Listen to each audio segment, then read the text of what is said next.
नव नव गीत संगीतक आनंद लेबऽ के लेल हमर YouTube channel DJ Balkrishna music official के लाल बटन दबा के सब्सक्राइब करू आहे घंटी के निशान के जरूर दबाओ।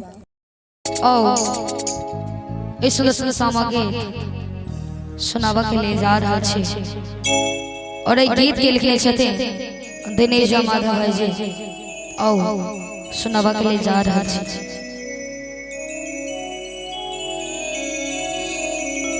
घे माये कमला कोशिश माटी कोरिया नव सामाले बुबना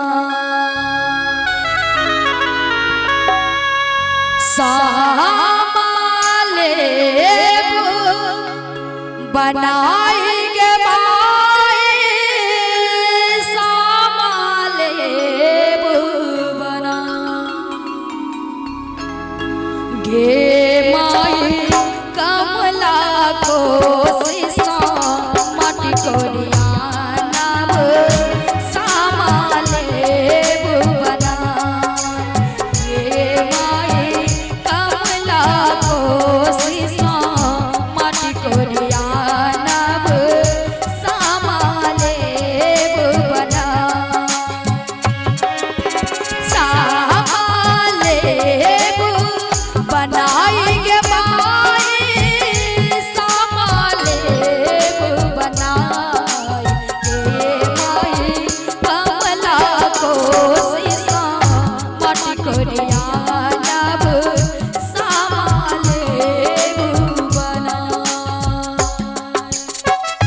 बोला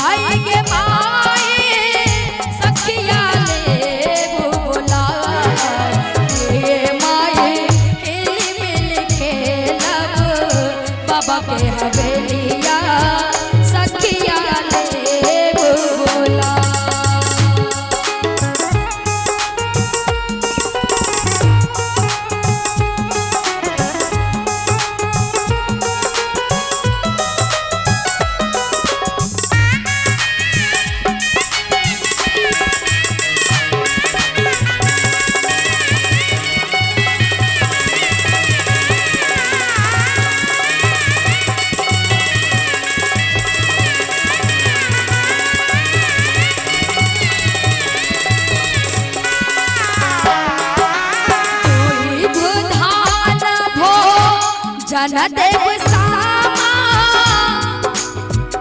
बहुत सुंदर लाइन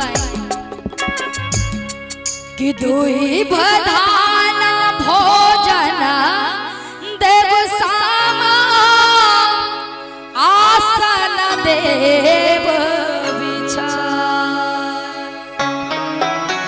कि दुई बधान भोजन देव सामा आसन देव बिछाए गे